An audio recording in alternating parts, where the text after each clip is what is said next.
Chapter 65. Spyro. I saw a voice call from the darkness. Huh? Who's there? The purple dragon walked along alone to pure darkness. He had been walking for what seemed like hours. I think I'm lost, Spyro muttered. It feels like I've been going nowhere. You've never been lost, Spyro. The soothing voice of a female came to him once again. You've always been on the right path. You just need to follow your heart and continue forward, even if you can't see what lies ahead. Who are you? Spyro called in darkness. Where are you? Why are you telling me this? Does it have anything to do with what's going on? Short voice gave him a amused chuckle.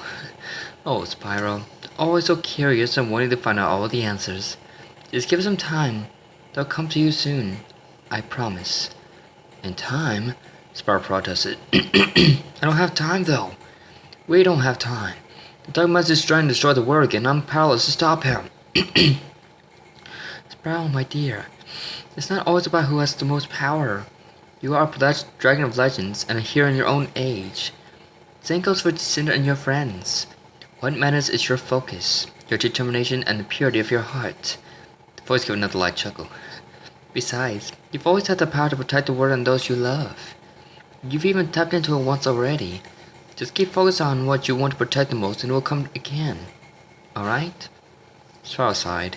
He hid the ribs from the crunkler during the night of eternal darkness, and this wasn't much better. However, he would have to go along with it for now. Alright, he nodded, puffing his chest out. I'll do my best. That's a good boy. The voice seemed to smile audibly. Just then, Parafi's appearance in front of Spyro. The pearl dragon froze. The eyes seemed to smile kindly at him. Take care now, Spyro. You have a lot of work and trials ahead of you, but I know you'll be able to overcome them. If you have any doubts, just turn to your friends for guidance. They're there to help you. I will. Spyro nodded. Suddenly he found himself slipping away. Hey, I never got your name. Who are you? He called as he began to wake up. Don't lose your heart, Spyro. Don't lose sight of what you're fighting for. The voice then faded away and Spyro was awake. Huh? He lifted his head to find himself locked inside a small cage again. Directly below him was a purple crystal. Inside was the remaining energy that was slowly being drained from him. His gluttony breath. You could see to the end of the world, I swear. Naked voice caught his attention. Spyro turned to see Leon enter the chamber from a hall on the right. You! Spyro ground near his eyes to the black dragon. Who else would you expect? Leon sneered and staggered to himself. Though you could have gotten rid of me in that volcanic eruption. He turned to show Spyro's gaping burn marks. His dark magic had managed to keep out the infection, if not the pain. But even then you failed to complete the job. In case you didn't know, we weren't focused on fighting you. Spyro spat. Perhaps. Leon acknowledging the dragon's prowess.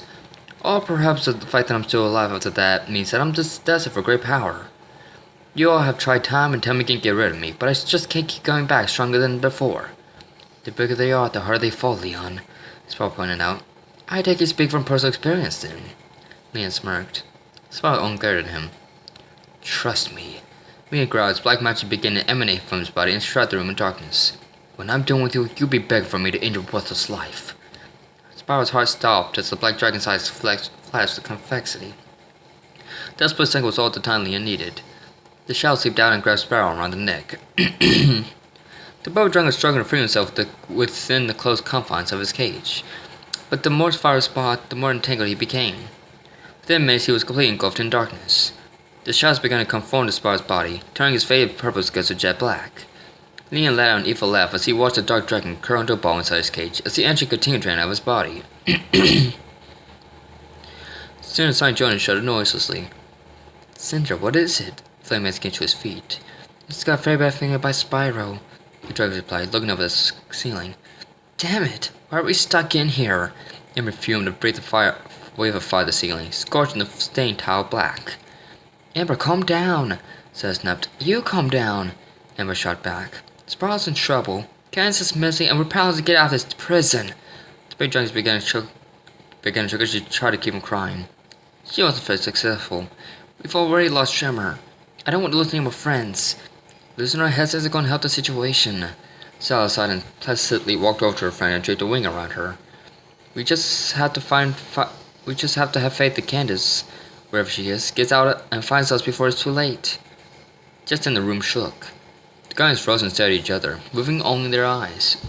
Did you three just feel that? Gleam asked hesitantly. Yeah, I did. Zella nodded. It felt like an earthquake, Ember pointed out. Sure didn't feel like Spyro. Sin raised a brow, questioning the other guardians for the answer. I know what you're thinking, Ember nodded as she looked from one dragon to the next. But if it's an earthquake, then that means... Is it really possible? Sierra stared hard at the red dragon. Flame looked at Sin for an answer. I don't know. She shrugged after a moment's thought. I suppose anything is possible. Snow stoned to the wall. He recovered and ducked under Tremor's club tail before smashing into stone. The wolf rolled across the floor and hurt his blade at Tremor. The other dragon sidestepped the attack and the blade plunged into the wall. He turned his head and inhaled deeply. Snow's eyes widened and he yanked his weapon back as Tremor fired an earth bullet. The attack missed and hit the wall. Candace cringed as the rocks and debris peppered her body. Snow dove and shoved the earth dragon out of the way. Tremor rolled over his back and sprang backwards to the air as Snar swung his weapon, the blade passing mere inches from his face. Tremor landed on his feet and lunged again.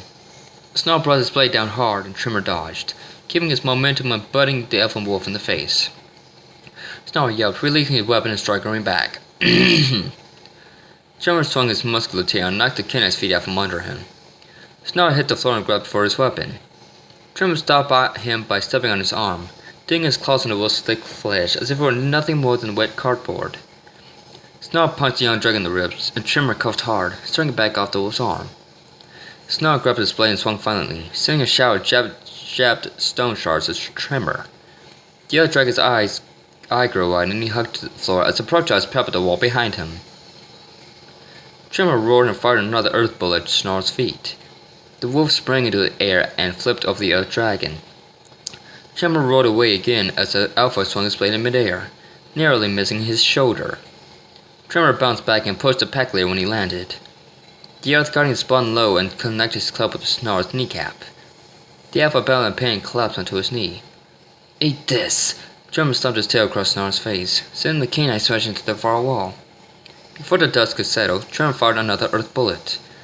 There was an angry howl and the room shook. As the dust and pebbles rattled to a hole in the floor, a shadowy figure emerged from the hole in the wall. That wasn't a bad dragon, Snow sneered, but you still have a lot to learn about fighting an alpha wolf. Is that so? Tremor's shoulders were hunched and he was struggling to breathe. The dust was starting to strangle his lungs and he coughed hard a couple times. If you'd like to learn, Snow gestured for Tremor to come get him. Then come at me with everything you've got. Tremor! Candace hissed uneasily. Something about the wolf's comment rang a suspicious note with her. I know, Tremor nodded. I'll be careful. And with that he dashed forward. Snow waited patiently for the other guard to make the first move. Tremor curled the ball and barreled towards the wolf. Snow leaped over the spinning ball of earth, then turned around as Tremor pivoted and charged again. Candace's eyes widened when she saw a grin spread across Snar's face. Tremor, look out! She shouted, but the other guy had already committed his attack. Snar growled and slammed his rough, calloused hands against a great gouting ball of rock as it slammed into him. The elf dug his feet into the stone floor as Tremor pushed him back into the far wall. Snar's growl grew louder as he felt his back pressed up against the wall. Tremor's ball was pushing forward, nearly touching Elva's chest fur. Come on, Tremor, Candace urged silently. Just as Tremor was about to crush him, Snar let out an ear-piercing howl. The noise echoed throughout the chamber, and Candace squeezed her eyes shut, trying to shrink away from that harsh noise. What the hell? Tremor's surprised voice grabbed her attention, and her eyes nearly popped out of her head. The alpha wolf took a step forward, and then another, and another. Tremor grunted and tried to push back, but Snar was bent on demonstrating his power.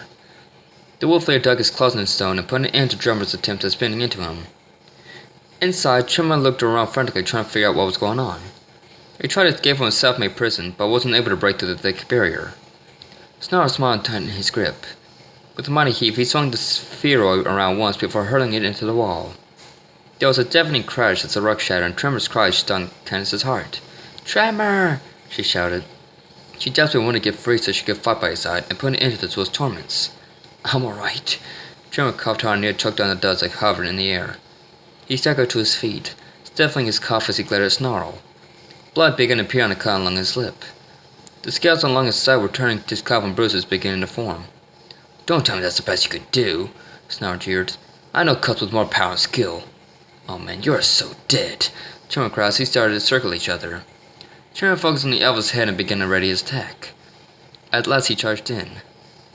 Snarl and dodged as Tremor launched for his face. The elf dragon bounced off the wall and knocked Snarl to the ground. Snarl and Tremor wrestled across the floor in front of Candace, who was struggling to shake loose her chains. Tremor kicked and scratched the wolf, trying to get his claws in as deep as possible. Snarl twisted around trying to grab the dragon, but Tremor had learned from his last big battle. As Snarl reached for him, Tremor swatted his hand away and bit down his wrist. Snarl growled in irritation and made another grab for the dragon. Tremor pushed off of Snarl's chest and spread his wings. He gave a quick flap, swinging himself around to Snarl's back and smacked the wolf's outstretched fingers with his club. Snarl's eyes went with surprise, and the dragon spun to his back and locked his arm that was still clasped tightly in his jaws.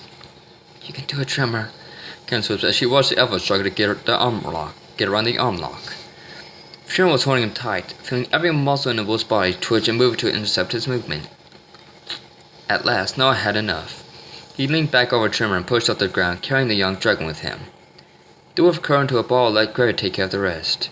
His massive bulk fell on top of Tremor, nearly crushing him between the wolf's body and the stone floor. The crushing impact caused Tremor to gasp and choke. He could taste blood in his mouth and his breathing was being restricted. I can't let him go, Tremor's thoughts rushed through his mind. If I do, he'll kill me, and if I don't, he'll still kill me. He tightened his grasp on the wolf's arm, causing Storm to give a mild yelp. So in that case, Tremor twisted his head and rode the wolf off of him. He jumped on Snor's back after releasing his arm and pushed off of him. The force knocked the wolf down just a tad, but it was Tremor's earth blow striking him that smashed his body into the floor. Tremor landed beside the elf and struck him across the face with his tail. The wolf leader tumbled across the ground before slamming to a hold against the wall. He shook the stars from his head and looked up to see Tremor charging up a massive earth missile. Tremor fired and Candace was certain that the shot would finish out the wolf. Snarl grinned. Perfect. He extended a hand and stopped the earth missile. Both guns' eyes widened in shock. You've got to be kidding me, Tremor gasped. No way! He stopped it, Candace exclaimed. But how? Tremor was stunned from the sight and Snarl knew it. The elf gave a quick bark before hurling the earth missile back at Tremor. Tremor, get out of the way! Candace cried, but the other guard remained motionless. The force of the attack hitting Tremor snapped out of a terror-stricken state. He screamed as the earth missile drove into the wall before exploding on impact. Candace twisted around her chain, screaming the young guardian's name. As the dust began to settle, Tremor lay in a heap, half buried in rubble. Blood trickled down the side of his head and from his nose and mouth. Candace was almost certain he was dead until the earth dragon coughed, spattering the debris with specks of blood. Tremor opened his eyes and continued to gag on his own blood. Slowly he stood up, letting the drugs that covered him to roll across the floor. I thought wolves couldn't use earth powers, he wheezed. Snarl nearly fell on the floor laughing. That is true for the most part, but there are a couple who can use earth or fire elements. The other ones who are usually deemed alpha wolves. And since you're looking at one, what does that tell you? Damn it. Tremor groaned and fell to his knees. It's never easy, is it? Snarl stopped laughing. Oh, it's gonna get much harder, Dragon. He snarled menacingly and charged.